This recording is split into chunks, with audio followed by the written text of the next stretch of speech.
एक बात पूछना चाहता हूँ आप लोगों से और बहुत ही ईमानदारी से उत्तर दीजिएगा। आज से 2 साल पहले जो इंसान आप बनना चाहते थे, क्या वो आप बन पाए? और अगर आप नहीं बन पाए, तो ये वीडियो सिर्फ़ आपके लिए है। लेकिन अगर आपका आंसर आता है हाँ, फिर भी ये कॉन्सेप्ट, ये वीडियो आपकी बहुत हेल्प कर सकता है। हमारी आदतें और हमारी स्किल्स ही हमें लाइफ़ में कुछ बनाती हैं या फिर हमें बिगाड़ती हैं। अब जो हमारी आदतें हैं और स्किल्स हैं, चाहे वो आंतरिक आदतें मतलब हमारे थॉट के लूप्स, हमारे थॉट के पैटर्न्स या फिर बाहरी आदतें हों, जो हमारी डेली रूटीन रिलेटेड आदतें होती हैं, वही हमें बनाती हैं, वही बिगाड़ती हैं। और ये जो आदतें हैं और स्किल्स हैं, इन्हें बनाता है हमारा डिसिप्लिन। डिसिप्लिन हम लोग सोचते हैं या तो किसी इंसान में होता है या फिर नहीं होता। जैसे या तो डिसिप्लिन हम में है या फिर नहीं है, आप में है या फिर नहीं है। लेकिन ये बात एक्चुअली सच नहीं है। डिसिप्लिन एक स्ट्रक्चर की तरह है और हर स्ट्रक्चर की तरह इसका भी एक सिस्टम होता है, इसकी भी एक फाउंडेशन होती है, इसके भी कुछ कंपोनेंट्स होते हैं। आज हम वही समझने वाले हैं। देखिए, जब भी हमें लाइफ में कभी भी डिसिप्लिन हमारे अंदर लाना होता है, तो सबसे पहले हमें करना होता है इमोशनल रीसेट। इमोशनल रीसेट का मतलब है कि हमारे अंदर जो गिल्ट है, अपने पुराने एक्सपीरियंसेस की वजह से, हमने पहले भी कोशिश की थी डिसिप्लिन बनाने में, हमने पहले भी एक इंटेंशनल आदत बनाने की कोशिश की, जैसे मैंने सोचा सुबह 5 बजे कल से उठना शुरू करूँगा, लेकिन मैं उस आदत में फ़ेल हो गया। जब मैं उस आदत में फ़ेल हुआ, तो मेरे को हुआ गिल्ट। मैं सोचने लगा, मैं इमोशनल थिंकिंग करने लगा, मैं सोचने लगा कि मैं कोई आदत बना ही नहीं पाता या फिर मेरे अंदर कोई भारी कमी है, मेरी विल पावर कमज़ोर है, इस वज़ह से मैं इसे नहीं बना पा रहा हूँ।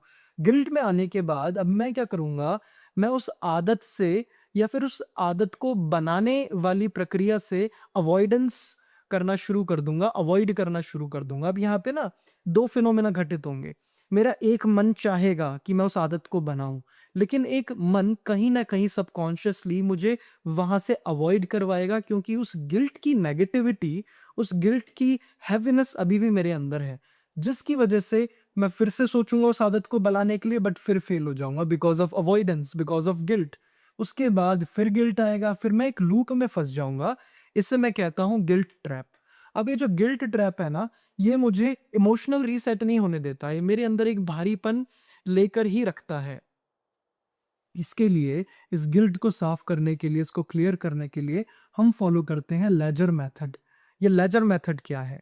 जैसे मान लीजिए आप एक दुकानदार हैं और आप अपनी जो बुक होती है, जो अकाउंट्स की बुक होती है उसे देख रहे हैं, जिसमें 2 पोर्शन्स हैं। एक है आपका कितना प्रॉफ़िट हुआ, कितना आपको पैसा मिला और कितना आपका पैसा गया, कितना आपके खर्चे हुए, राइट? तो अगर आप एज़ अ अकाउंटेंट या फिर एज़ अ दुकानदार सोचेंगे, तो आप जो खर्चे हुए उस पे रोएँगे तो नहीं। आप उसे एनालिसिस करेंगे कि खर्चे हुए कहाँ और आप उस प्रॉफ़िट को एनालिसिस करेंगे। सेम लेजर मेथड क्या कहता है? लेजर मेथड कहता है कि आप अपनी गिल्ट की इमोशनल थिंकिंग मत करो। आप उसे देखो, आप एनालिसिस करो कि वो खर्चे हुए कहाँ, वो गलत हुआ कैसे? तो इस प्रोसेस में सबसे पहले हम ऑडिट करते हैं। ऑडिट का मतलब है हम वो सारी आदतें लिखेंगे एक तरफ जो हम नहीं कर पाए, हमने पास्ट में सोची। Without any filter, without any judgement मुझे वो आदतें लिख देनी है। जैसे मैंने सोचा कि मुझे 5 बजे उठना था, मुझे जिम जॉइन करना था। मैं कितनी बार फ़ेल हुआ वो भी मैं लिख सकता हूँ आगे कि मैं 3 बार मैंने कोशिश की बट 1 हफ़्ते से ज़्यादा नहीं कर पाया। 3 बार उठा, 1 हफ़्ते से ज़्यादा, 1 हफ़्ते के बाद उसको मैंने क्लोज़ कर दिया। उसको लिखने के बाद अब यहाँ पर मैं एक ऑनेस्ट रीज़न ढूँढूँगा। एक एक्चुअल एनालिसिस करके सही रीज़न ढूँढूँगा। अभी तक मैं इमोशनल थिंकिंग कर रहा था। अभी तक मैं ऐसे सोच रहा था कि मेरी विल पावर कमज़ोर है। मैं बहुत खराब हूँ या फिर मेरे अंदर ये एक बहुत बड़ी वीकनेस है कि मैं चीज़ें फ़ॉलो नहीं कर पाता। अभी तक मैंने एक्चुअल रीज़न पे ध्यान नहीं दिया। अब मैं यहाँ पर एक्चुअल ऑनेस्ट रीज़न ढूँढूँगा कि हो सकता है मैं जिम इसलिए जॉइन नहीं कर पा रहा हूँ क्योंकि मेरे को अकेले जिम जाना पसंद नहीं है या फिर मैंने एक अनरियलिस्टिक टाइम फ्रेम सुबह 5 बजे का सोच लिया है कि मुझे सुबह 5 मैं उठता 10 बजे हूँ बट मैंने सोच लिया कल से 5 बजे उठ के जिम जाना है। वो एक मैंने एकदम से रियलिस्टिक टाइम फ्रेम चुन लिया है। उसके साथ-साथ अब मुझे क्या करना है? जब मुझे पता चल जाएगा कि मेरा ऑनेस्ट रीज़न ये है, ये एक फिनोमेना घटित हो रहा है, तो मेरा दिमाग ऑटोमैटिकली जो गिल्ट बीटिंग थी, जो मैं खुद पर इल्ज़ाम लगा रहा था, जो मैं इमोशनल थिंकिंग कर रहा था, वो हट करके एक इन्वेस्टिगेटिव थिंकिंग, एक लॉजिकल थिंकिंग पर आ जाएगा। ताकि अब मैं उसको एक्सेप्ट कर पाऊँ कि हाँ, यहाँ पे ये पॉइंटर्स थे जिसकी वज़ह से मैं नहीं कर पाया, और उसको एक्सेप्टेंस करने के साथ एक कंपैशन वाली भावना खुद को लेकर के, सेल्फ कंपैशन वाली भावना उत्पन्न होगी और वो गिल्ट वहाँ से साफ हो जाएगी और मैं एक नया स्टार्ट कर सकता हूँ। यहाँ पे ना एक बहुत बड़ा कन्फ्यूज़न होता है, काफ़ी बच्चे, काफ़ी लोग ये सोचते हैं कि जो ये गिल्ट है, ये मुझे कहीं न कहीं मोटिवेट करेगा। ये अगर मैं गिल्ट ही हटा लूँगा तो फिर मैं तो कल से कर ही नहीं पाऊँगा उस काम को, क्योंकि ये गिल्ट ही मुझे मोटिवेट करने वाला है, ऐसा कुछ भी नहीं है। ये जो आप अगर आपको अगर ऐसा लगता है ना कि गिल्ट मोटिवेट करने वाला है, तो आप ये वीडियो नहीं देख रहे होते। आप अभी तक डिसिप्लिन में होते। गिल्ट मोटिवेट नहीं करता, एक भारीपन हमारे अंदर रहता है गिल्ट की वजह से, जिसकी वजह से वो टास्क को अवॉइड करवाता है। अच्छा, एक बात और, ये सारी चीज़ें हमें यहाँ दिमाग के अंदर नहीं सोच करके प्रोसेस करनी है, ये हमें लिखना है। जब भी हम सोचते हैं कि ये सारी चीज़ें हम दिमाग में ही कर लेंगे, तो एक्चुअली जो थॉट्स होते हैं वो फ्लूइड की फॉर्म में होते हैं, वो बदलते रहते हैं। इमोशनल थिंकिंग होगी, अलग-अलग फॉर्म्स में होगी। कभी एक मोमेंट पर आप सोचोगे मेरी विल पावर कमज़ोर है, दूसरे ही मोमेंट पे आप सोचने लग जाओगे कि नहीं, मुझ में और भी भारी कमी है, या फिर मैं ही खराब इंसान हूँ। मतलब उसका ना कोई एक लॉजिकल एनालिसिस नहीं होता। बट जब हम उसे लिखते हैं, तो हम उस फ्लूइड को सॉलिड में कन्वर्ट कर रहे हैं और खुद से डीअटैच होकर के सामने उसको समझ सकते हैं, उसकी एक इन्वेस्टिगेटिव थिंकिंग कर सकते हैं, एनालिसिस कर सकते हैं। इसलिए ये सारा काम लिख करके करना इम्पोर्टेंट है। ध्यान रखिए, गिल्ट साफ करना बहुत ज़रूरी है। जैसे एक बेहोश इंसान बेहोशी ही फैलाता है, वैसे ही एक टूटा हुआ इंसान जो गिल्ट में होता है, वो टूटा हुआ सिस्टम ही बनाता है। अगला स्टेप है, अगला लेवल है एनवायरनमेंट डिज़ाइन या फिर फ्रिक्शन डिज़ाइन। इसे ऐसे समझेंगे जैसे मान लीजिए आपको कल से जिम जॉइन करना है, तो अब आप क्या करोगे? आप आज रात से ही अपना बैकपैक कर लोगे जिम के लिए, जो भी आप सामान लेके जाना चाहते हो। आप अपने शूज़, स्पोर्ट्स शूज़ तैयार रखोगे रात को ही। साथ में आप अपनी टी-शर्ट, अपने लोअर ये भी तैयार रखोगे, जो आपको कल से जिम में पहनकर जाने हैं या कल सुबह आप जो पहनोगे। ये क्या आप कर रहे हो? आप यहाँ पर फ्रिक्शन हटा रहे हो। एक अच्छी आदत बनाने के लिए आप फ्रिक्शन हटा रहे हो। फ्रिक्शन मतलब वो स्ट्रगल जो आपको उस मोमेंट पर करने होते हैं, जब आप उस आदत के लिए एक्शन लेने वाले होते हो। जैसे हमने कल सोचा कि कल जिम जाना है, तो जो काम मुझे सुबह-सुबह करने थे जिम के लिए, वो मैंने पहले ही रात को कंप्लीट करके रखे। ऐसे ही जब मुझे कोई खराब आदत हटानी होती है, तब मैं फ्रिक्शन बढ़ाता हूँ। यहाँ पे मैंने फ्रिक्शन हटाया जब एक अच्छी आदत बनानी थी, जब एक खराब आदत घटानी है तब मैं फ्रिक्शन बढ़ाऊँगा। तब मैं स्ट्रगल्स उत्पन्न कर दूँगा। एग्ज़ाम्पल के तौर पे, अगर मुझे मोबाइल फ़ोन से छुटकारा पाना है, मैं पढ़ते-पढ़ते फ़ोन यूज़ करने लग जाता हूँ, तो मैं फ़ोन को दूसरे कमरे में एक ऐसी जगह रख कर के आऊँगा, किसी अलमारी के ऊपर, जो जहाँ से लाना और रखना भी स्ट्रगलिंग है। तो मेरा दिमाग, अगर मैं पढ़ाई कर रहा हूँ, सोचेगा भी फ़ोन को यूज़ करने की, तो कहीं न कहीं कुछ परसेंट उसके दिमाग में एक स्ट्रगलिंग जैसा भाव उत्पन्न होगा और वो पढ़ाई को ही कंटिन्यू करने की सोच सकता है। एनवायरनमेंट और फ्रिक्शन डिज़ाइन बहुत इम्पोर्टेंट है। इसका चुनाव आप ही करने वाले हो, इसकी प्लानिंग आप ही करने वाले हो। एक लॉजिकल तरीके से, एक इन्वेस्टिगेटिव तरीके से ये देखो, ये नोट डाउन करो कि क्या-क्या फ्रिक्शंस आपके लिए हो सकते हैं, जो आप हटा सकते हो अच्छी आदत बनाने के लिए, क्या-क्या फ्रिक्शन हो सकते हैं जो आप घटा सकते हो खराब आदत बनाने के लिए। जो ब्रेन होता है ना हमारा, वो बड़ी पिक्चर और अनफ़ेमिलियर सिचुएशन से डरता है। बड़ी और स्ट्रगलिंग पिक्चर, जैसे मान लीजिए आपने अपने ब्रेन को दिखाया कि मुझे कल से 2 घंटे पढ़ाई करनी है, 3, और आप अभी कुछ नहीं पढ़ रहे हैं। आपने सोचा कि मैं कल से 3 घंटे पढ़ना शुरू करूँगा। ये एक बड़ी स्ट्रगलिंग पिक्चर हो सकती है। तो यहाँ पर हम क्या करेंगे, इस पिक्चर को तोड़ेंगे, इसे ईज़ी स्टेप्स में डालेंगे 2 तरीके में। या तो आप पहले ही ईज़ी स्टेप्स डिसाइड कर लो कि जैसे मुझे कल से मात्र 2 पेज पढ़ना शुरू करना है। मैं कल से 2 पेज पढ़ूँगा एक किसी भी कॉन्सेप्ट के और उसे रेगुलरली बढ़ाऊँगा। एक तरीका ये हो गया। ये तब यूज़ होता है जब हमारा टाइम फ्रेम लंबा होता है। एक मैं यूज़ कर सकता हूँ कि मुझे कल से 2 पेज पढ़ने हैं, मैंने अपने अपने मन को बेवकूफ़ बनाना है, बट जैसे ही मैं 2 पेज पर आऊँगा, मेरे 2 पेज कंप्लीट होंगे, आप ये पाओगे कि आपका मोमेंटम अपने आप बनने लग गया। जितना फ्रिक्शन वो पहले पैदा कर रहा था, जब आप एक बड़ी पिक्चर दिखा रहे थे, उतना फ्रिक्शन 2 पेज पढ़ने के बाद तीसरे पेज के लिए वो शो नहीं करेगा। आप उसे कंटिन्यूटी में पढ़ सकते हैं 3 से 4, 4 से 5, वहाँ पर मोमेंटम बनना शुरू हो जाएगा। तो हमें सिंपली क्या करना है, हमें अपनी बड़ी हैबिट्स को माइक्रो वर्ज़न में कन्वर्ट करना है। छोटे-छोटे पार्ट्स में काट देना है, ईज़ी स्टेप्स में डाल देना है और अपने ब्रेन को वो छोटी पिक्चर दिखानी है, बड़ी नहीं।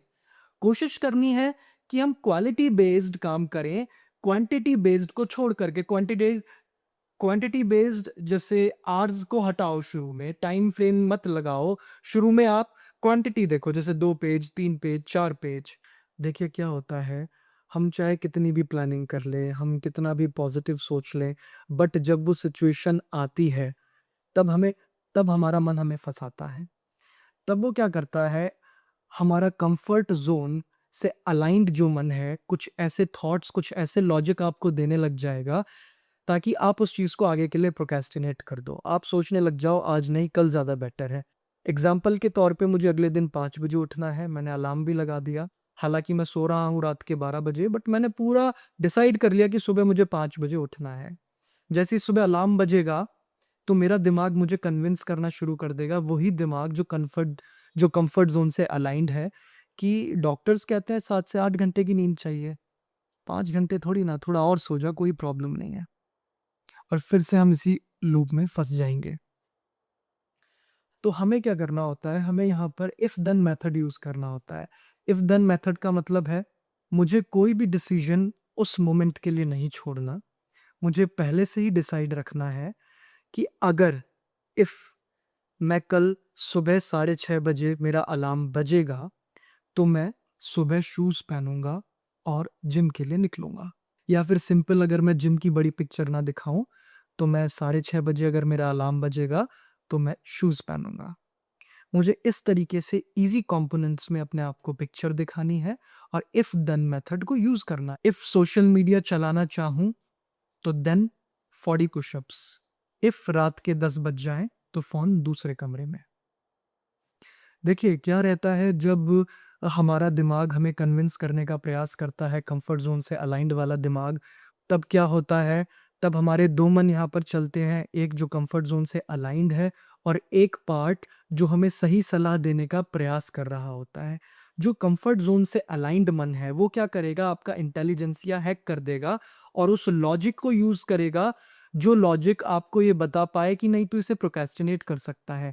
बट इस पूरे प्रोसेस में एनर्जी बहुत हमारा दिमाग खाता है, मेंटल एनर्जी बहुत ड्रेन होती है, जिसकी वजह से अवॉइडेंस करने का ये जो लूप है, अवॉइडेंस करने की जो आदत है, ये और ज़्यादा मजबूत होती है। तो यहाँ पर ना एक रूल और फॉलो कर सकते हैं, दैट इज़ 3 सेकंड रूल। अगर आपका ये इफ देन मेथड पूरी तरीके से काम नहीं करता, तो इसके साथ ही आप ऐड कर सकते हो कि जब भी वो एग्ज़ीक्यूशन टाइम आए, जैसे मान लीजिए सुबह के 5 बज गए, अलार्म बजा, तो मुझे 3 सेकंड के अंदर, विदिन 3 सेकंड एग्ज़ीक्यूट कर देना है एक्शन को। मुझे सोचना नहीं है, क्योंकि जहाँ मैंने सोचा, वहाँ मैं फँसा। वहाँ मेरा कंफर्ट ज़ोन से अलाइन्ड मन मुझे कन्विंस कर देगा। तो मन में गिनती गाई 1, 2, 3, बिना कुछ सोचे समझे पैर उठे, बेड से उठा और बाहर पानी पिया, फ्रेश होने गया। आखिरी कंपोनेंट जो सबसे इम्पोर्टेंट कंपोनेंट है, दैट इज़ आइडेंटिटी। हम बेसिकली गोल्स और डिज़ायर बेस्ड थिंकिंग अपने डिसिप्लिन में लगाकर चलते हैं। मतलब मेरा एक गोल है, वो मुझे कंप्लीट करना है। मेरी डिज़ायर है कि मुझे कल से जिम शुरू करना है, वो मुझे कंप्लीट करना है। बट यहाँ पर मैं कहना चाह रहा हूँ कि आप इसे कन्वर्ट करके आइडेंटिटी बेस्ड थिंकिंग पर आएँ। आप अपने आप को अपने बिलीफ सिस्टम में एक आइडेंटिटी दिखाएँ। जैसे एग्ज़ाम्पल के तौर पे मुझे जिम शुरू करना है, ये मेरी एक डिज़ायर है, गोल बेस्ड थिंकिंग है। बट अगर मैं सोचूँ, अपने आप की एक आइडेंटिटी मानूँ, एक बिलीफ सिस्टम मानना शुरू करूँ, बनाऊँ एक बिलीफ सिस्टम कि मुझे अपनी फ़िटनेस की फ़िक्र है, या फिर मैं वो इंसान हूँ जो अपना ख़्याल रखता है, जो अपने फ़िज़िकल हेल्थ की ख़्याल रखता है। तो मैंने क्या किया, अपनी एक आइडेंटिटी की थ्योरी बना ली और वो सोच करके, एक्सेप्ट करके मैंने उसे बिलीफ सिस्टम में भी कन्वर्ट करना शुरू कर दिया। अब क्योंकि इस थ्योरी से मुझे पॉज़िटिव वाइब्स मिलती हैं बिकॉज़ ये एक पॉज़िटिव ट्रेट है, तो वो क्या करेगा आपका दिमाग, अब इससे रिलेटेड जो कंपोनेंट्स होंगे, जो इसको स्ट्रेंथन करेंगे इस बिलीफ सिस्टम को या फिर इसको सपोर्ट करेंगे जैसे जिम जाना, उसको आपकी लाइफ में और मोटिवेट करेगा। उस थॉट को और मोटिवेट करेगा, उस एक्शन को और मोटिवेट करेगा। तो अब जितना स्ट्रेस मुझे पहले जिम जाने में होता था ना, अब उतना स्ट्रेस मुझे नहीं होगा बिकॉज़ यहाँ पे एक पॉज़िटिव फीलिंग जुड़ गई। बिकॉज़ ये पार्ट जिम जाने वाला पार्ट मेरे उस पॉज़िटिव बिलीफ सिस्टम को थ्रेटन उस पॉज़िटिव बिलीफ सिस्टम को स्ट्रेंथन कर रहा है। और इसका एक प्रॉफ़िट और है, उस बिलीफ सिस्टम से रिलेटेड जो हैबिट्स के कंपोनेंट्स हैं जैसे जिम जाना या फिर और भी हेल्थ रिलेटेड कंपोनेंट्स, वो उनकी आदतें बनाना और ज़्यादा ईज़ी हो जाएगा। बिकॉज़ वो सारे छोटे-छोटे कंपोनेंट्स आपके एक बड़ी स्टेटमेंट को स्ट्रेंथन करेंगे दैट इज़ कि मैं अपनी फिज़िकल हेल्थ की केयर करता हूँ। इस तरीके से जो भी आपने स्टेटमेंट बना रखी है, अपने पर्सनैलिटी के बारे में या अपनी आइडेंटिटी के बारे में। इसका मतलब है हर एक बेबी स्टेप आपकी उस आइडेंटिटी को मजबूत बनाएगा। एक बार वो आइडेंटिटी बिलीफ सिस्टम मजबूत हो गया, तो वो आदत आपके लिए परमानेंट बन जाएगी आगे, जो आपने उससे रिलेटेड आदतें बनाई हैं। दोस्तों, हमारा दिमाग अक्सर इस डिसिप्लिन वाले स्ट्रक्चर को उल्टा चलाता है। हम क्या करते हैं, हम यहाँ से शुरू ना करके आइडेंटिटी बना लेते हैं पहले ही कि हम खराब इंसान हैं या फिर हमारी आइडेंटिटी इस तरीके से है कि मैं अपनी हेल्थ की बिल्कुल भी केयर नहीं करता। जैसे ही एक नेगेटिव आइडेंटिटी बनाई, तो नेगेटिव आइडेंटिटी तो नेगेटिव इमोशन को प्रोसेस करेगी, आगे बढ़ाएगी, तो वो उस आदत को स्ट्रेंथन कैसे कर सकती है? और हम फिर क्या करेंगे, सीधा यहाँ पर जंप कर जाते हैं इन तीनों पार्ट्स को छोड़ करके। हम इमोशनल रीसेट नहीं करते, हम उसी इमोशनल में डूबे रहते हैं, उसी इमोशन में, गिल्ट के इमोशन में डूबे रहते हैं और सीधा डायरेक्ट हो जाते हैं इस गिल्ट ट्रैप में। ये हम अक्सर दोहराते हैं। ऐसे ही हम न्यूरो शॉर्टकट्स अपने दिमाग में बना लेते हैं जो बार-बार घटित होता है। तो अब वक़्त आ गया है उसको ब्रेक करने का। आई होप दैट आपको ये पूरा कांसेप्ट समझ में आ गया है। नहीं आया तो आप वो कंपोनेंट्स जो समझ नहीं आए मुझसे कमेंट सेक्शन में पूछ सकते हैं। और बाकी क्वेरीज़ के लिए अगर आपको पूछनी है तो आप कमेंट में पूछिए और इंस्टाग्राम पर भी आप लोग मुझे डीएम करके क्वेश्चंस पूछ सकते हैं।